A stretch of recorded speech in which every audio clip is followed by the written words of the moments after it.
지영민과 함께하는 친절한 시사. 여기는 여수 MBC 송유라의 라디오 전망대입니다.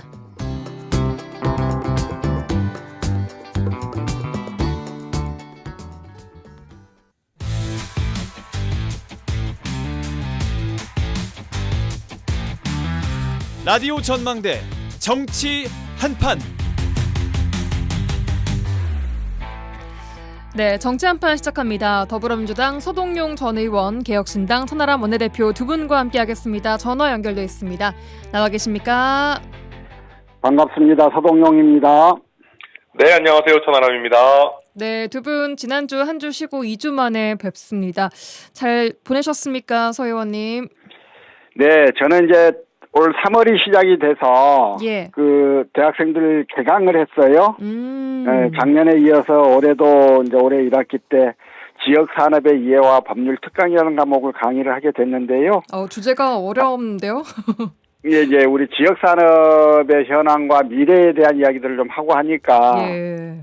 학생들이 학교에서 배우는 일반적 지식에 비해서 좀 현실적인 실질적인 이야기들을 할 수 있어서 네. 괜찮은 것 같아요. 예. 작년에 1학기 때 강의할 때 학생 수가 16명이었는데 올해는 30명이에요. 인기 강좌로 네. 소문나셨나 봐요, 이게. 강의를 잘해서 그런지 학점을 잘 쳐서 그런지는 잘 모르겠습니다만 어쨌든 더 많은 학생들이 듣게 돼서 예. 저도 좀 더 힘내서 좀 강의하려고 준비하고 있습니다. 예, 또 한 학기 동안 화이팅 하시기 바라겠습니다. 천 의원님 또 2주간 어떻게 보내셨습니까? 네, 우선 서 의원님 학점 잘 주시는 것도 실력이다. 이런 말씀 드리고 싶고요. 저는, 지난 주말에는 뭐 순천 그리고 이제 광양에도 다녀왔고, 예. 사실 그 전에 3.1절에 이제 우리 전남 광주 통합특별법이 있지 않았습니까? 예. 그때는 사실은 저는 이 통합을 해서 우리 지역이 잘 돼야 된다는 취지에는 뭐 당연히 공감하지만 이게 너무 졸속이고 특히 우리 순천, 여수, 관양 같은 경우에는 좀 이게 통합을 했을 때 광주나 뭐 목포, 무안으로 너무 지나치게 무게중심이 가는 거에 대해서 충분한 안전장치 없이 예. 너무 그냥 막 대통령하고 더불어민주당이 하라고 하니까 그냥 끌려가서 하는 거는 좀 안 맞다. 제가 그런 취지로 반대 토론을 했었어요. 예, 예. 그러고 제가 지난 주말에 순천 갔다 왔는데 순천에서도 많은 분들이 이게 뭐 하자니까 안 하기도 참 어려운데 이 동부권 입장에서 이걸 왜 꼭 이런 식으로 해야 되는지 이유를 잘 모르겠다. 여전히 그렇게 예. 말씀해 주시는 분들이 꽤 많기는 했습니다. 지역 또 목소리 듣고 가셨군요. 잠시 후에 통합 관련된 이야기들은 조금 더 나눠보도록 하겠습니다. 자, 먼저 오늘 뭐 세계적인 얘기부터 지역적인 얘기까지 할 얘기가 참 많은데요. 먼저 미국 이란 사태부터 좀 봐야겠습니다. 오늘 트럼프 대통령이 전쟁은 빨리 끝날 것이다라고 말을 하기는 했습니다만 지금 우리 경제도 즉각 타격을 입고 있습니다. 이재명 대통령은 국가적 역량을 총동원해서 민생 경제에 미치는 영향을 최소화해야 한다라면서 여러 정책들을 좀 내고 있는데 지금 이 위기에 우리 정부 제대로 잘 대응하고 있다고 보십니까? 먼저 천 의원님.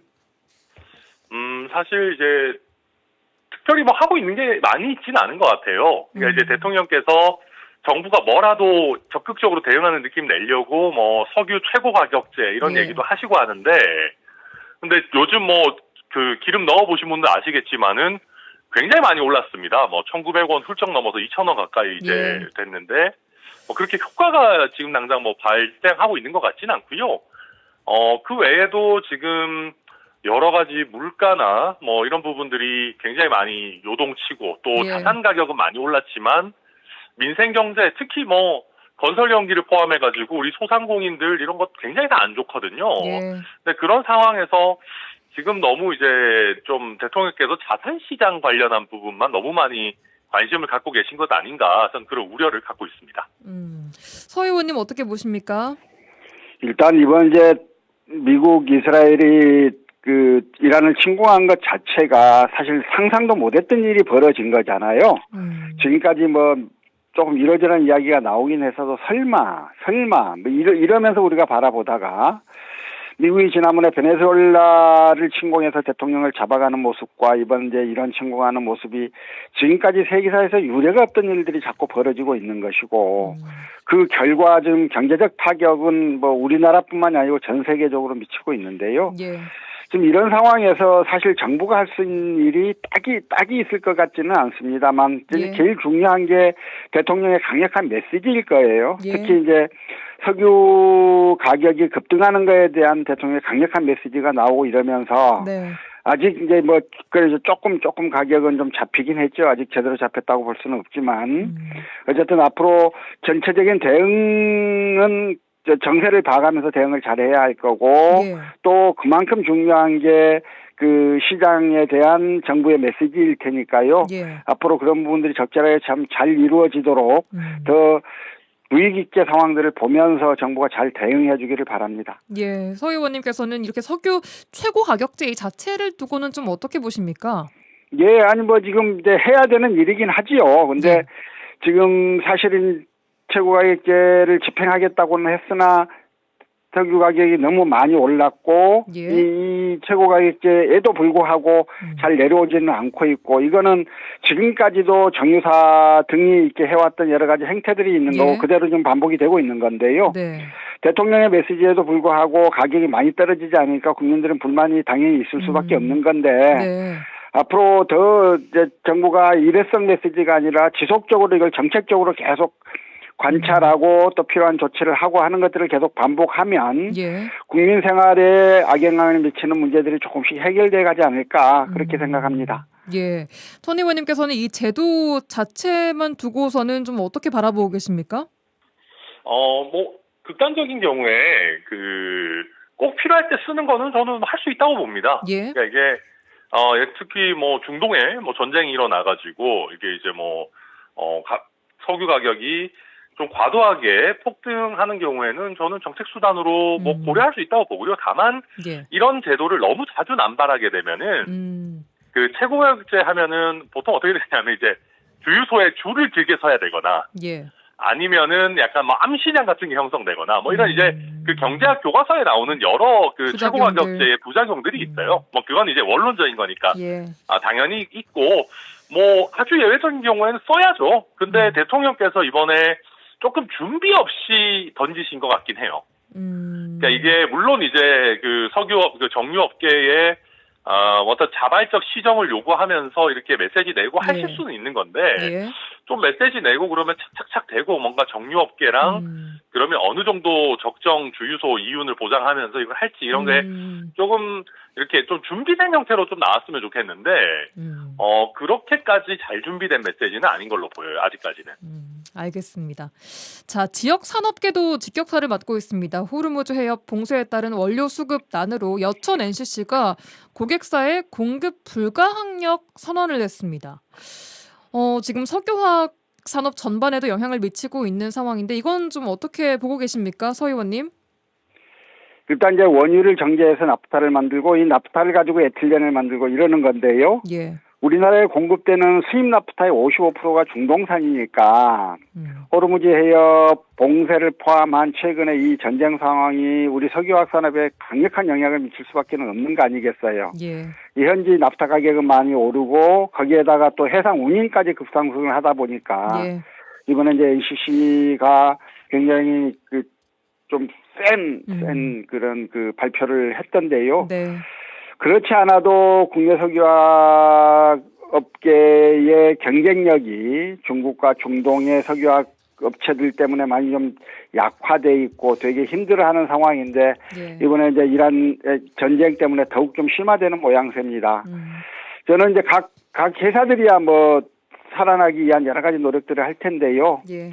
정부도 지금 이 전반적인 그 중동 사태뿐만이 아니고 네. 석유화학 산업이라고 하는 이 산업 이 업계가 가지고 있는 구체적 어려움에 대해서 좀 더 깊은 관심을 가지고 대책들을 같이 좀 마련해 주어야 한다. 그냥 알아서 하라고 내버려 둬서는 안 되는 상황이다 이렇게 생각이 듭니다. 더 강한 정부의 개입도 필요하다. 위기 그렇습니다. 극복을 위한 지원책도 필요할 거고요. 지원책도 지역의 민생 경제가 더 심각하게 더 빨리 나빠지는 이런 상황들을 막기 위한 좀 제도적인 대책들이 나와야 되지 않을까 싶습니다. 예, 알겠습니다. 천 의원님은 지역 산업 상황은 좀 어떻게 보고 계십니까? 네, 서 의원님 잘 말씀해 주셨고요. 지금 이제 그 여천 LCC가 중동 의존도가 한 50% 좀 넘는데 사실 우리 그 전체 이제 석유 수입 중에 예. 우리 중동산 원유 의존도가 71.5% 정도 됩니다. 예. 그러니까 그리고 이거를 예전부터 좀 다각하자 이런 얘기를 했었는데 지금 우리 여러 설비들이 대부분 중동산 이제 중진류에 많이 맞춰져 있어요. 그러다 보니까 이게 단기간에 다각하기 어렵다 하면서 계속 미뤄왔는데 예. 저는 이런 부분들은 적극적으로 산업계와 정부가 좀 더 적극적으로 이제 좀 빠르게 추진해 나가야 된다고 보고요. 또 한 네. 가지는 요즘 이제 지역에서도 좀 나오고 있는 얘기들인 것 같은데 석유화학 산업하고 네. 정유 산업이 조금 예. 더 수직 계열화가 돼야 될 것 같긴 합니다. 수직 계열화라고요? 그러니까 그 얘기는 석유화학 산업 그 자체만 가지고 이제 버티기는 굉장히 어려운 상황들이 됐어요. 예. 그런데 정유업계는 그나마 아직까지 좀 여력이 있거든요. 이번에 뭐 꼭 뭐 길가 올라서 당연히 이익도 오르겠지만 꼭 이런 뭐 극단적인 상황이 아니더라도 예. 정유업계는 조금 더 여력이 있는데 예. 정유업계가 직접 이제 석유화학 업계를 수직 계열화 해가지고 좀 보유하는 형태로 가고 그 과정에서 이제 좀 더 효율화를 해서 중국산을 쓰는 거에 비해서 더 싸게는 쉽지 않더라도 가능하면 가격 경쟁력을 조금 더 확보하는 형태로 우리 산업구조 전반을 좀 한번 재편하는 그런 논의들이 더 적극적으로 나올 시점 아닌가. 안 그러고는 석유화학 산업 그 자체만 그냥 내버려 두면은 예. 이거 오래 가기가 쉽지 않을 것 같다. 걱정도 됩니다. 공급을 조금 더 안정적으로 만들 수 있는 부분까지 말씀 주신 것 같아요. 네네. 예. 알겠습니다. 중동 사태 관련한 지역의 영향까지 좀 짚어봤습니다. 이어서 정치권으로 좀 가보겠습니다. 지난주 이재명 대통령은 법 왜곡죄 재판 소원 대법관 증언 이른바 사법개혁 3법을 의결을 했습니다. 정치권과 법조계의 논쟁들 계속 이어지고 있는데 두 분 과정 어떻게 보셨습니까? 먼저 서 의원님. 예, 이제 민주당 특히 사법개혁과 관련한 이제 강경파들이 좀 있잖아요. 예. 예, 이분들이 계속 좀 주도해 왔었고 당도 전체적으로 해야 된다 이렇게 해서 지금까지 이제 왔는데 어쨌든 뭐 법왜곡죄를 제외하고는 지금까지 이 도입의 필요성들이 계속 논의되어 왔던 문제니까 지금은 이제 이걸 어떻게 좀 정밀하게 제도를 좀 세밀하게 설계할 건가 이런 측면들을 가지고 좀 더 깊이 있는 좀 토론과 논쟁들이 됐으면 좋겠고 예. 찬반의 문제에 너무 이렇게 좀 머물지 않았으면 좋겠다 이런 생각을 갖고 있습니다. 예, 찬반의 문제를 좀 벗어나야 한다라고 했지만 천 의원님도 끝까지 좀 대통령이 거부권을 행사해야 한다라고 강하게 좀 주장을 하셨습니다. 결국 의결됐는데 예, 말씀 주시죠. 이게 이제 뭐 야당 얘기도 야당 얘기인데요. 예전에 제가 그런 얘기 한 적 있어요. 윤석열 대통령이 조선일보 얘기만 들었어도 예. 국정이 이렇게까지 망가졌겠냐. 근데 이제 이거를 그 이재명 정부로 좀 치환을 하면은 한겨레 경향 같은 언론도 있겠지만 참여연대 민변 같은 상대적으로 민주당 성향이라고 하는 데서도 걱정하고 이런 거 하면 안 된다라고 하는 거는 좀 들어야 되거든요. 그러니까 자기 진영에서도 야 이거는 좀 문제인데라고 하는 얘기들은 좀 들어야 됩니다. 예. 근데 이번에 법왜곡죄나 재판 소원 이런 부분들은 민변 참여연대에서도 이거 이렇게 제대로 된 논의나 설계 없이 마구잡이로 하면 안 된다라는 우려 성명이 잔뜩 튀어나왔어요. 예. 그러니까 실제로 저희 보면 실무에서도 엄청 웃긴 게 이게 공표되는 즉시 시행이거든요. 네. 그러니까 대법관 늘리는 거는 차근차근 늘린다 하지만 예, 맞습니다. 재판 소원은 바로 시행이에요. 법왜곡죄도 맞습니다. 그렇고. 근데 예를 들면 법원에서 헌법재판소로 사건 기록을 어떻게 넘길지에 대한 예규조차 지금 없고 그러면 헌법재판소에서 어떤 기준으로 그러면 재판 소원을 뒤로왔을 때 이 사건을 쳐내고 이런 거는 제대로 심사할 거냐라는 기준도 없어서 하면서 그냥 판례가 쌓이면 해결되겠지 이러고 있는 상황이거든요. 예. 법왜곡죄도 그럼 뭐가 법왜곡이고 판사검사를 어느 정도 수위에서 처벌할 건지에 대한 기준이 아무것도 없어요. 그러니까 이런 정도로 준비 안 된 법은 통과시키는 게 아니거든요. 국민은 모르모트가 아니잖아요.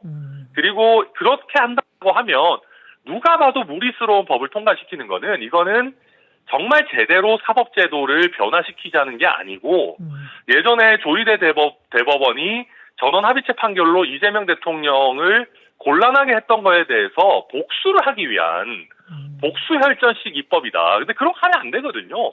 저는 그래서 거부권 행사해야 된다라고 보는데 뭐 예. 이미 지나갔으니까 우리 사법제도가 뭐 망가지는 걸 저는 참 안타까운 뭐 생각으로 보고 있습니다. 서 의원님 어떻게 생각하십니까? 예, 뭐 전체적으로는 천하람 대표 말에 좀 동의할 부분들이 있습니다. 그러니까 계속 논란이 있었던 법이 이제 이번에 좀 급하게 또 많이 한꺼번에 이렇게 처리가 되고 있는 거에 대한 우려 네. 이런 것들은 뭐 충분히 있을 수 있겠고요. 아까 네. 저도 좀 더 정치하게 정밀하게 제도를 설계하는 부분에 대한 이야기를 좀 드렸는데요. 예. 지금 이제 예컨대 재판소원 같은 경우는 뭐 필요하다고 할 수 있습니다. 그런데 제일 걱정이 그거잖아요. 이제 대법원까지 가서 지면 또 이걸 헌재로 가져가고 예. 사실상 사심으로 사심처럼 운영되고 있는 문제, 운영될 가능성이 있는 문제를 어떻게 해결할 거냐에 대해서는 답이 있어야 되는 거거든요. 네. 법 왜곡죄도 마찬가지죠. 기소가 되거나 또는 재판에서 지면 판사 검사를 고소할 가능성이 있지 않겠습니까? 예. 뭐 이 문제를 어떻게 할 건지 또 동네 대법원 판례에 반하는 하급심 판례들이 자꾸 좀 나와줘야 이후에 이제 대법원 판례도 바뀌고 이러는 게 지금까지 예. 그 정상적인 그 운영 과정이었는데 앞으로 종래의 대법원 판례에 반하는 판결을 선고하는 1심 법원 판사는 고소당할 위험이 있는 거거든요. 이 문제 어떻게 할 거냐. 예. 이제 이런 문제에 대해서 가장 극단적으로 문제되고 있는 이런 위험과 문제점들을 에 대한 대책들은 당연히 나와야 해요. 이거 그냥 해놓고 천천히 상황 봐가면서 하자 이럴 수는 없는 문제고요. 근데 왜 급하게 좀 했을까요, 민주당도? 그러니까요. 이제 그거는 뭐 어떤 당의 그 사법개혁이라고 하는 이 용어를 좀 선점하고 있는 사람들의 강력한 목소리가 좀 끌고 가는 면들이 있을 텐데 뭐 어떤 제도의 개선이라고 하는 게 늘 치밀하고 뭐 충분한 논의를 다 거쳐서 문제 없을 때 도입되고 그렇게만 하는 건 아니니까 저는 뭐 이번에 어쨌든 이제 과정이 뭐 여러 가지 좀 비판 여지가 있다 하더라도 사법개혁의 3법이 의결된 이상 이제는 이 법을 구체적으로 그 우리 생활에 이렇게 맞게 좀 구체적 내용들을 준비하는데 알겠습니다. 빨리 힘을 좀 쏟아야 되는 단계다. 예. 지금은 찬반의 문제는 이미 넘어간 문제니까 거기에만 좀 머물러 있지 않았으면 좋겠다라는 생각을 하는 것입니다. 예. 알겠습니다. 천 의원님 그리고 최근에 이 대통령의 검찰개혁 관련 발언을 두고 내로남불이다라고 강하게 좀 비판하셨더라고요. 그러니까 이게 이제 그 대통령께서 최근에 대통령이나 집권 세력이라도 뭐 모든 걸 마음대로 할 수는 없다. 그 얘기를 하셨는데 방금 우리가 이야기한 사법 3법 같은 경우가 자제력을 발휘하고 조금 더 충분한 수기를 우리 사회가 거치자라고 이야기하기 딱 적당한 주제였거든요. 네. 근데 그때는 이재명 대통령 아무 말도 안 하시고 오히려 뭐 바로 국무회의 넘어오자마자 통과시키고 그러셨는데 그러면 지금 우리가 다 마음대로 할 수 없다. 이게 누구한테 하는 얘기냐면은 그 민주당 강경파들이 이재명 대통령 정부안에 대해서 이제 중수청법, 공소청법에 대해서 반대하는 거에 대해서 경고를 하시는 거예요. 예. 아무리 민주당이라도 대통령 정부안에 함부로 반대하지 마라고 그 경고하시는 건데 이거 보면 아니 국민이 반대하거나 걱정하는 거는 마구잡이로 입법 독주해서 밀어붙여도 되고 대통령이 반대하는 거를 밀어붙이는 거는 하면 안 된다. 그러니까 이거는 되게 내로남불적인 거거든요. 이게 국민 중심이 아니고 그 집권 세력 내에서 대통령의 권력에 함부로 덤비지 마라. 요즘 뭐 친명, 친청 나눠가지고 싸우는데 친청 세력이 더 강경파적 스탠스를 띠면서 이재명 대통령도 수박이다 이런 식으로 공격하는 거에 대한 불쾌감의 표시인 거죠. 근데 저는 이거 좀 이상하다고 봅니다. 서 의원님은 어떻게 생각하십니까? 민주당 입장에서. 예, 우선요. 저는 사법개혁 3법에 대해서 거부권 이야기를 하셨는데 그러니까 법에 문제가 있다면 법에 대해서는 비판할 수 있고 제도적 보완을 요구할 수 있는데 사실은 윤석열 때 워낙 거부권이 많아서 그렇죠. 거부권을 행사하는 게 정상은 아닙니다. 국회에서 논의해서 국회 의사가 결정되면 정부는 따라야 되는 게 의무처럼 이렇게 생각돼야 되는 거여서 그 문제를 그 전에 논의 단계에서 좀 더 치열하게 서로 논박하고 논쟁해서 안들을 좀 마련하기 위한 노력을 해야 했었던 거라고 생각하고 예. 이거를 대통령의 거부권의 행사에서 문제를 해결하려고 드는 건 조금 문제가 있는 게 아닌가라는 생각이고요. 예. 그 다음에 이제 이번 이 검찰개혁안에 대해서는 뭐 천남 대표처럼 그렇게 보실 수도 있겠고, 근데 저는 어쨌든 요거에 대해서 민주당에서 또 민주당 지지자들 중에서 상대적으로 강경한 목소리를 내는 분들에 대해서 대통령이 국정의 총책임자로서 자기의 그 확고한 원칙을 좀 표명한 거여서 이제 뭐 이런 이야기들을 가지고 또 논란이 좀 정리가 되고 또 한 단계 또 앞으로 나가고 그러지 않겠어요. 그래서 저는 뭐 그 발언의 의미나 이런 것들을 지나치게 좀 삐딱하게 올릴 건 아니다. 그냥 말 자체로서 좀 이해하고 넘어갔으면 좋겠다는 생각입니다. 예, 알겠습니다.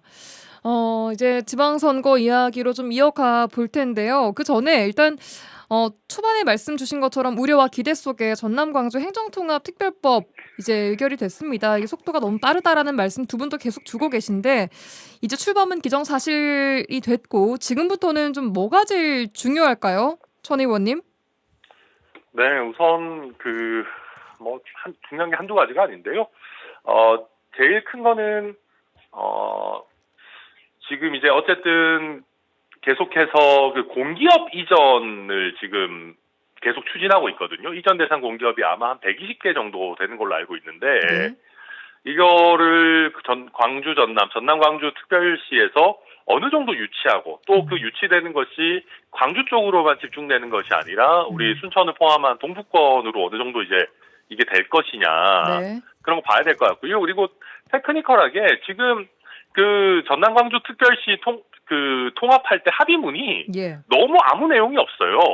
뭐 그렇잖아요. 그 청사는 뭐 순천, 무안, 광주를 적절하게 잘 쓴다. 뭐 균형 있게 뭐 그리고 이제 뭐 전남 광주 특별시인데 이름은 광주 특별시로 줄여서 하자 뭐 이런 정도 수준이거든요. 그 A4 용지에 그냥 대충 쓰고 사인해 놓은 건데 그거 수준이 아니라 그러면 청사의 구성이나 개별적인 역할 그리고 그러면 공무원들의 배치는 어떻게 할 건지 이런 부분들이 세심하게 되지 않으면 극심한 비효율이 발생할 거고요. 나아가서 광주에 비해서 전남이 광역의원 숫자가 훨씬 많습니다. 한 2배 정도 됩니다. 그러다 보니까 한 사람이 대표하는 인구 수도 한 2배 가까이 차이 나거든요. 그럼 이렇게 되면은 과연 광주에 계시는 분들이 이 사태를 장기적으로 납득할 것인가? 그럼 이 인구 편차를 앞으로 어떤 식으로 줄여 나갈 것인가? 아니면 안 줄인다면 그걸 어떻게 그럼 이걸 잘 제도적으로 설계할 것인가라는 논의가 돼야 되는데 의원 정수 문제, 그렇죠. 그거 뭐 하나하나 다 쉬운 문제는 아닐 거고 제일 큰 거는 이 산업적으로나 경제적으로 모든 것이 이제 뭐 광주나 광주 인접 지역 또는 뭐 공기업들은 뭐 무안 이런 쪽으로 이제 너무 쏠림 현상이 발생하지 않겠는가. 그걸 잘 막아야 된다. 이게 동북권의 과제라고 봅니다. 알겠습니다. 서 의원님은 어떻게 보십니까? 예, 뭐 전화께서 많은 말씀 잘 해주셨는데요. 이건 통합과 관련해서 우리가 가장 관심을 가져야 되는 문제는 첫째는 앞으로 전남과 광주가 통합되고 나서 광주로 더 인구가 집중하고 산업과 모든 인프라가 더 집중되는 모두 대도시 중심으로 집중될 수밖에 없는 이런 상황들을 어떻게 극복할 것인지 이에 대한 대안이 무엇인지를 통합광역시장을 나오신 분들이 빨리 이걸 제시해 줘야 한다. 두 번째로 전남 동북권 산업은 전남 전체 산업 인프라에서 가장 중요한 부분인데 이 동북권 산업이 심각한 위기에 처해 있지 않습니까? 이 동북권의 산업 위기를 어떻게 극복할 것인지에 대해서 후보들이 지금 대안과 방법들을 제시해 주셔야 해요. 지금 앞으로 뭐 되면 잘하겠습니다 이런 거 말고 정확하게 동북권 산업 위기의 현황과 해결 방안에 대해서 대안을 좀 말씀해 주시고 그걸 보고 우리가 후보들을 선택할 수 있도록 이런 것들이 좀 돼야 합니다. 그게 되지 않고 이렇게 그 어정쩡한 상태에 대략 하나만한 이야기를 가지고 저희가 그 투표를 하게 되면 통합시 출범 이후 엄청난 갈등과 지역 이 위기에 직면할 수밖에 없을 거다. 이런 생각이 듭니다.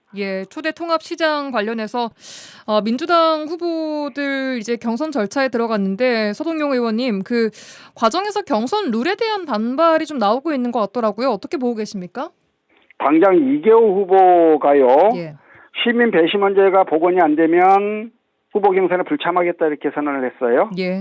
지금 시민 배시 문제가 반드시 돼야 된다고 주장한 사람들이 또 여러 분 계시잖아요. 신정은 의원도 있고 여러분들이 계시는데 이 문제부터 당초 공관위 차원에서는 의견이 모아졌던 걸 최고위원회에서 그 의결권이 없는 정책 배시 문제를 도입한다고 하면서 이게 조금 이렇게 약화시켜버린 겁니다. 사실은 지금 현재 좀 그 여론조사상 지지도가 높은 사람들이야 그냥 종례의 방식대로 하면 좋을 거고 그 조금 낮은 사람들은 시민 배시 문제를 통해서 수기 토론들을 거치고 그래서 내가 얼마만큼 실력 있는 사람인지를 시도민들한테 잘 좀 어필하고 나서 투표를 하기를 바랄 테니까 그 지금 이 시민 배시 문제가 현재로서는 민주당 내 후보 결정을 하는 데서 가장 큰 좀 갈등 요소인 것 같고요. 최고위원회에서 공간에서 이미 좀 건의한 사안이니까 이 부분 잘 받아들여서요. 원래 민주주의라고 하는 게 그냥 단순 다수결이 민주주의가 아니지 않습니까?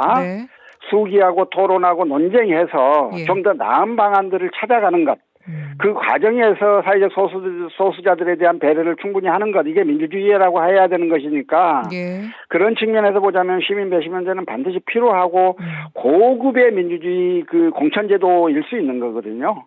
이번 기회에 민주당이 좀 꼭 그 도입해서 더 나은 민주주의로 가기 위한 그런 초석을 놨으면 좋겠다 하는 생각입니다.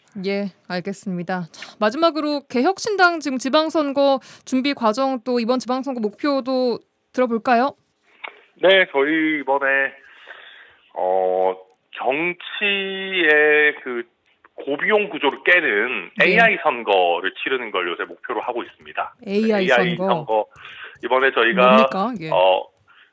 이번에 후보자들의 동선이나 또 유세 어떤 방향성 이런 것들을 AI가 코칭해주고 유동인구나 이런 것들에 따라서 동선도 짜주는 AI 사무장이라는 플랫폼을 저희가 만들었습니다. 그거 외에도 저희가 이제 어제 그 쇼케이스를 했는데 언론인들도 굉장히 놀랍다. 이 정도면 정치 신인도 뭐 어떤 뭐 비용을 많이 주고 컨설팅을 받거나 이런 거 할 필요 없이 굉장히 효과적으로 선거를 치러낼 수 있겠다라는 반응들이 나오고 있어서 저희가 실제로 지금 뭐 400명이 훌쩍 넘는 아주 훌륭한 정치 신인들이 개혁신당에 대거 지금 노크를 하고 있어가지고요. 그런 분들이 시행착오를 최대한 줄이고 한국 정치에 새로운 바람을 불러일으킬 수 있도록 저희 하는 게 이번 선거의 목표입니다. 알겠습니다. 오늘 여기까지 들어야 될 것 같습니다. 정치 한판 더불어민주당 서동용 전 의원, 개혁신당 천하람 원내대표 두 분과 함께했습니다. 오늘도 고맙습니다. 수고하셨습니다. 네, 감사합니다.